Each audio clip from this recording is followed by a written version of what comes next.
Excelentíssimo Sr. Presidente, senhoras e senhores deputados, acolhemos hoje em plenário duas iniciativas políticas, uma do LIVRE, outra do PCP.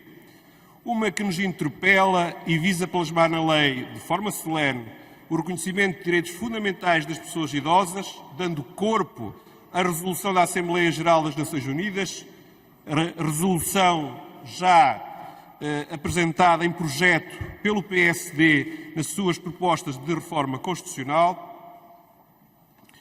e uma recomendação do Comitê de Ministros do Conselho da Europa, e outra que recomenda ao Governo o reforço de equipamentos e serviços de apoio aos idosos, assegurando a garantia de investimento público na criação de pelo menos 80 mil vagas em estruturas residenciais de apoio a idosos da rede pública até 2026.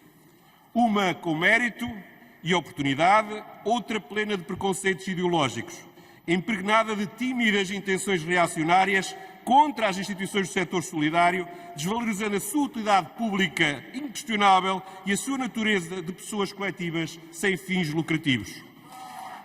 Um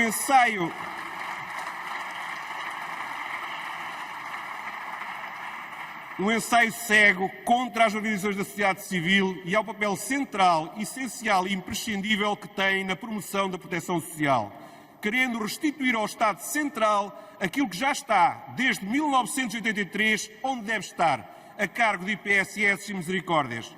Se uma poderá ser útil, outra é quase inútil. À Carta de Direitos falta-lhe, desde logo, o elemento essencial: mecanismos de proteção de idosos e direitos.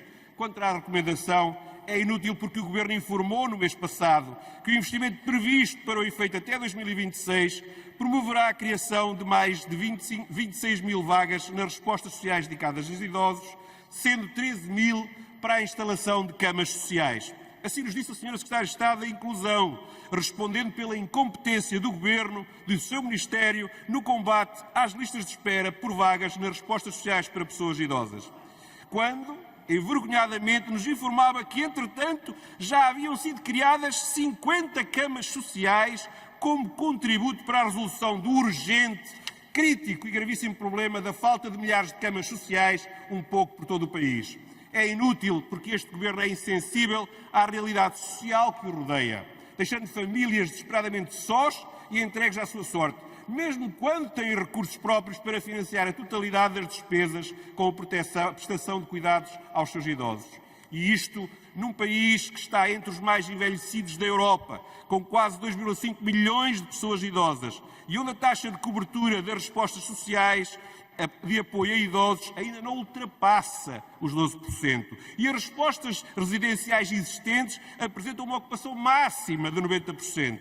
Apesar dos idosos chegarem cada vez mais velhos, mais débeis e mais dependentes aos lares, única resposta social que lhe pode garantir cuidados adequados, conforto, segurança e qualidade no limiar da vida, ainda assim encontram esta resposta social quase sem vagas disponíveis. Por outro lado, temos um Governo que deixa, sem dó nem piedade, progredir a austeridade, aquela que as taxas de inflação e de juros decretam aos portugueses de forma cega, implacável e incontornável.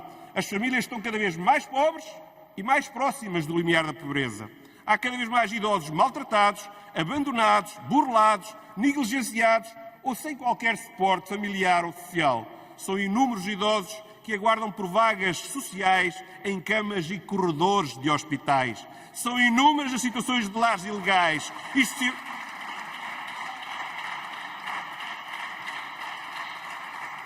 e de estabelecimentos de apoio social sem acompanhamento e sem enquadramento adequado. São inúmeros os entraves e as entropias que os serviços da Segurança Social colocam à gestão das respostas, dos recursos humanos, dos equipamentos e do património das instituições do setor social, à gestão das vagas que reserva, à transparência no acesso às vagas existentes, apesar de escassas, e ao cálculo de comparticipações na rede de equipamentos sociais, ao reconhecimento do Estatuto de Cuidador Informal e à promoção do acolhimento familiar de idosos e adultos com deficiência. O problema é real, é verdadeiramente grave e urgente e não se comove com a longuíssima espera pelo investimento previsto para aumento de camas sociais. Esta situação tem de ser invertida? Tem. Exige medidas com impacto imediato? Exige. Os projetos em discussão ajudam? Muito pouco.